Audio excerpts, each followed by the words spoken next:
또 이렇게 한날이 밝았습니다. 어제는 우리가 부활주일로 함께 기쁘고 감사한 주일을 보냈고요. 오늘 이렇게 월요일 또 새벽 우리 이 교회에서는 처음 첫 새벽이네요. 그죠? 감사하네요. 뭐 기념품 같은 게 준비가 안 됐어요. 아직은. 그래도 여러분 이게 첫 시간 이렇게 하는 게 얼마나 복되고 감사한 일인지 모르겠습니다. 여러분이 바로 찾으시는 교회 첫 예배당에서 처음 새벽기도 재단을 쌓으신 분들이 되는 거예요. 예, 알파와 오메가 되신 하나님을 기억하시면서 끝날까지 이 재단 쌓는 일에 함께 하시기를 주님의 이름으로 부탁을 드립니다. 그래서 나중에 이루셔야죠. 예수님처럼 다 이뤘다 이렇게 돼야 되는데 어제 부활절을 지냈습니다만 요한복음 말씀은 계속 새벽 기도 시간마다 끝까지 한번 묵상하도록 하겠습니다. 이제 거의 다 끝나가는 중에 있는데요. 21장 이제 얼마 안 남았습니다. 오늘 말씀은 예수님이 십자가상에서 명확하게 선포하시면서 이제 돌아가시게 된 이야기를 기록하고 있는 짧은 세 절의 말씀이지만 여기 많은 이야기들이 응축되어 있고 거기 다 담겨 있습니다. 예수님께서는 십자가에 달려 돌아가시고 달리신 지 또 한참 그 물과 피를 다 쏟으시고, 근데 보통 사람들과는 달리 좀 일찍 돌아가셨어요. 보통은 많이, 어떤 사람은 제가 알기로는 뭐 역사학자들이 이야기하면 일주일도 간 사람도 있다 그래요. 십자가를 위해서. 그러니까 엄청나게 고통스러운 겁니다. 이 십자가형은. 그러니까 이건 유대인의 형벌도 아니고요. 전적으로 로마인들의 형벌입니다. 로마인들이 사용했던 형벌인데, 어떻게 보면 로마 세력과 유대의 종교 지도자들이 결탁이 돼서 예수님이 거기 희생이 된 거죠. 그러나 정치적으로 희생이 된 게 아니라 주님은 오늘 말씀을 하셔요. 다 이루었다라고 말씀을 하시고, 오늘 말씀에서 28절과 30절에 대꾸가 되는 서로 짝을 이루고 있는 구절들이 있는데요. 28절에 보면 그 후에 예수께서 모든 일이 이미 이루신 줄 아시고 성경을 응하게 하려 하사라는 구절이 있죠. 성경 말씀을 응하게 하려 하사라고 말씀하십니다.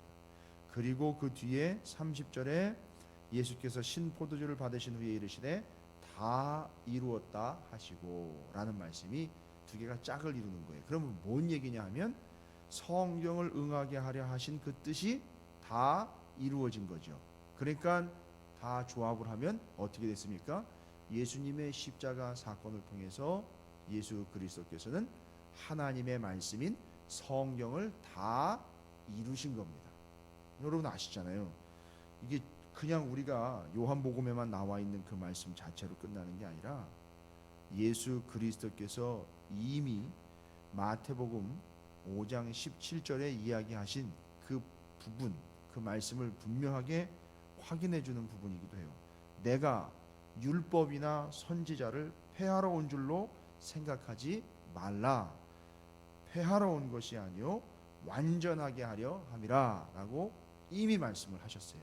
그래서 여기 마태복음 5장 17절에 내가 율법이나 선지자를 폐하러 온 줄로 생각하지 말라 할 때 율법이나 선지자 이거는요 구약 성경을 이야기하는 겁니다. 율법은 모세오경이고 선지자는 바로 예수 그리스도 이전에 말라기 선지자까지 해서 모든 선지자들을 이야기하는 거니까 율법과 선지자 하면 율법과 선지자는 구약 성경을 이야기하는 거죠. 그래서 성경 말씀을 내가 폐하러 온 줄로 생각하지 말아라. 내가 그 모든 구약의 말씀들을 다 이루러 완성하러 온 것이다 라고 말씀을 하시면서 결국 어디서 완성을 하셨습니까? 십자가 위에서 죽음으로 완성을 하신 겁니다. 이게 예수님이 우리에게 보여주신 삶이에요. 여러분 우리의 삶은요 내 뜻을 이루는 삶이 아니라 내가 의도한 내 계획을 이루어가는 삶이 아니라 하나님의 말씀, 예수 그리스도의 말씀, 그 복음, 그 생명, 뜻을 이루는 삶이 되어야 한다라는 걸 말씀하고 계십니다. 그래서 예수님도 지금 분명히 얘기하시죠. 당신이 죽음을 당하여 십자가에서 영원히 떠나가고 죽음이 그에게 임한 그것은 단순히 그냥 사건으로 끝나는 것이 아니라 하나님의 말씀을 이루기 위함이고 하나님의 말씀이 이루어진 거라는 걸 이야기하고 계십니다. 여기서 예수님께서 지금 오늘 28절부터 30절까지의 그 30절 특별히 말씀을 보면 예수께서 신 포도주를 받으신 후에 이르시되 다 이루었다 하시고 머리를 숙이니 영혼이 떠나가시니라 라는 말씀에 보면 예수님이 신 포도주를 받으셨다 그랬어요. 그러니까 신 포도주를 받아서 마신 거예요. 근데 이 행동은요 지금까지 예수님의 행동과는 다른 행동이에요. 왜냐하면 아시다시피 예수님은 지금까지 십자가에서 주는 족족 포도주를 다 거부를 하셨었습니다. 아시죠? 마가복음 15장 23절에 보면 몰약을 탄 포도주를 주었으나 예수께서 받지 아니하시니라 라고 이야기하셨어요. 그때까지도 계속 포도주를 받지 않으셨어요. 특별히 몰약을 탄 포도주는요, 몰약은 포도주의 맛을 아주 좋게 한다는 설이 있습니다. 그래서 왕들이 먹는 포도주에 몰약을 타서 먹는다는 얘기도 있었고요. 그리고 이 몰약을 탄 포도주는 어느 정도는 마취의 효과도 좀 있지 않느냐라고까지도 얘기를 합니다. 아마 약간의 환각 증세도 좀 보여주는 그런 경향이 있는 것 같아요. 그래서 통증을 가라앉히고 그러다 보니까 맛이 좋아지는 것처럼 느껴지겠죠. 그래서 이 몰약을 탄 포도주를 먹지 않았습니다. 근데 이 포도주에 몰약을 타서 마시게 되는 이런 풍습들은요, 구약 성경에 보면 잠언서에 기록되어 있는 바대로 그냥 아무한테나 이렇게 포도주를 먹이는 게 아니거든요. 잠언서 31장 6절 7절에 뭐라고 나와 있냐면 독주는 죽게 된 자에게, 포도주는 마음에 근심하는 자에게 줄지어다. 그는 마시고 자기의 빈궁한 것을 잊어버리겠고 다시 자기의 고통을 기억하지 아니하리라. 이 포도주를요 고통당하는 사람, 특별히 십자가형은 유대인의 형이 아니잖아요, 그죠? 근데 유대인의 형이 아닌 십자가에 극심한 고통을 당하는 사람들의 고통을 보고는 어떤 구절이 떠올랐냐면 유대인들이 이 잠언서 구절이 떠오른 거예요. 너무 고통스러워하니까 잠언에 나와 있는 독주는 죽게 된 사람에게 주고 포도주는 마음에 근심하는 사람에게 주니까 고통을 좀 덜어주려면 이거 포도주 먹이면 되겠다, 이렇게 해서 먹여줘야 되겠다 해서 예수님에게 먹이려고 했던 거예요. 그게 그냥 자기네들 개인적인 생각으로 알아서 한 행동이 아니라 성경에 나와 있는 걸 근거로 해서 예수님에게도 십자가에서 죽어가는 사람들에게도 고통을 좀 덜어주려고 잠언서에 있는 말씀대로 먹인 거예요. 근데 예수님 그걸 받지 않으신 거예요. 왜요? 몰약을 탄 포도주는 잠언서 말씀에 의하면 죽게 된 자 아니면 근심하는 자한테 주는 거예요. 그죠? 그런데 그 몰약을 탄 포도주를 먹지 않았다는 것은 잠언서 말씀대로는 죽게 된 자나 근심하는 자에게 줘야 돼서 그걸 먹는 사람은 결국 뭐예요?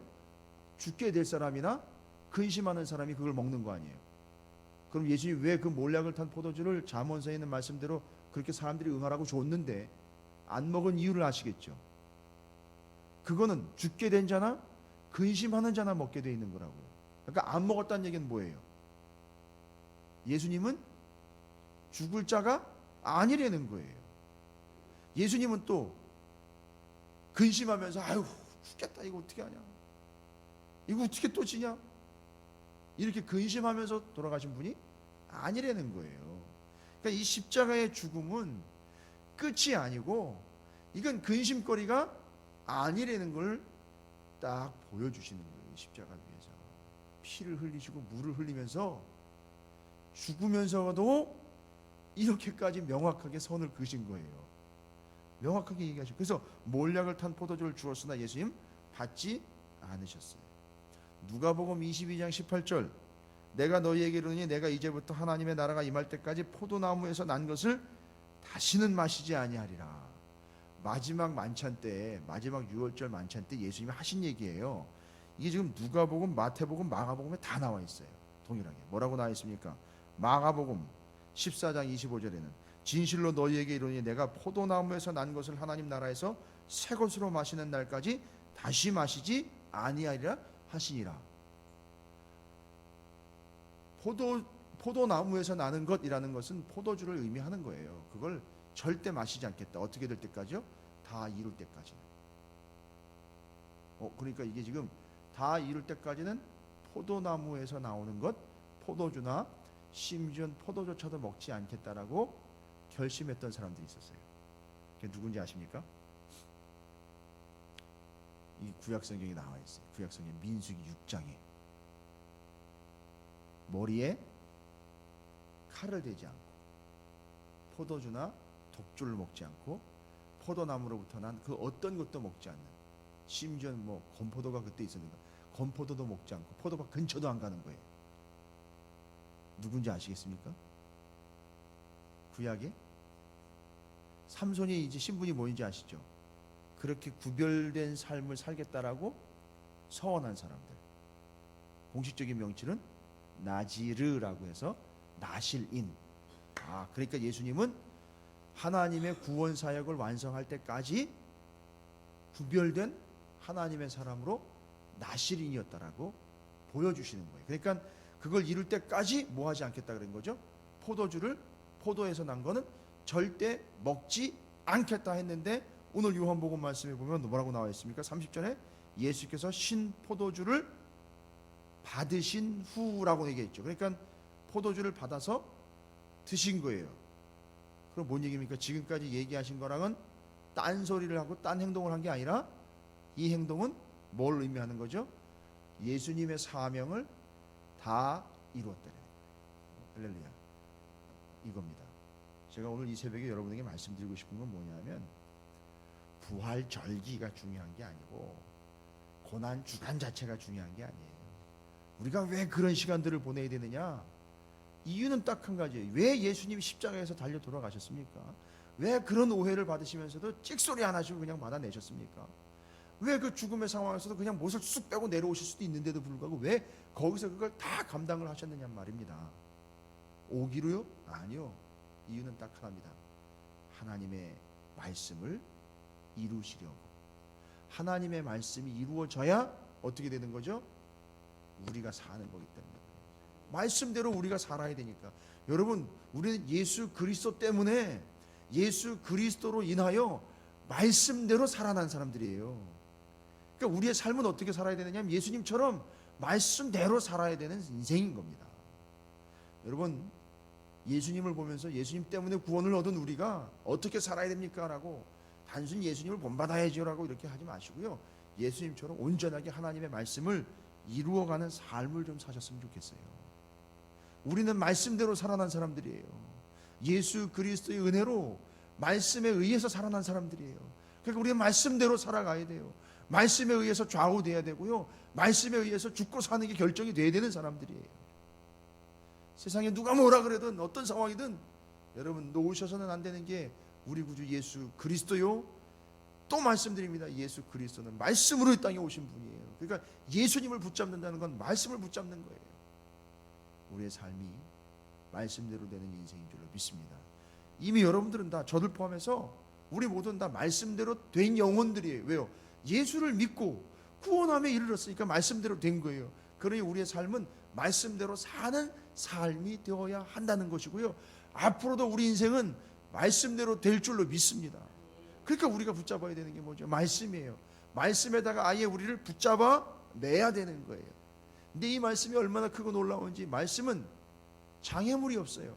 말씀은 모든 문제를 타고 넘으며, 말씀은 모든 능력 위에 뛰어난 능력이기 때문에 어떤 문제 앞에서도 말씀은 멈추지 않는다는 거죠. 마치 로켓에다가, 추진 로켓에다가 우주선을 매달아 가지고 우주를 뚫고 나가는 것처럼 말씀은 바로 그 추진 로켓과 같은 거예요. 거기다 나를 딱 붙잡아 매면 어떤 장애물이 와도 그걸 타고 넘는다는 거죠. 여러분이 말씀을 지키는 것 같죠? 아니요. 말씀이 여러분을 지켜줍니다. 그래서 우리는 말씀을 붙잡고 살아가야 되는 겁니다. 이유는 여기 기억되어 있어요. 말씀대로 다 이루려 하심이라. 그리고 예수님이 얘기하시죠. 다 이루었다 하시고, 그 앞에 나와 있죠. 성경을 응하게 하려 하사 그렇게 하셨는데 말씀을 다 이루셨다라는 거예요. 그러니까 예수 믿는 이들은 말씀을 응하게 하려고 하는 삶이며 말씀을 이루는 삶이라는 사실 잊지 마시고, 여러분이 말씀대로 사시면 말씀대로 될 줄로 믿습니다. 예수님이 그렇게 하셨고요, 우리의 삶이 그렇게 돼야 될 줄로 믿습니다. 오늘 하루 말씀대로 사셔서 말씀대로 되는 역사를 경험하시는 주님의 거룩한 백성들이 되시길 다시 한번 주님의 이름으로 축원을 드립니다.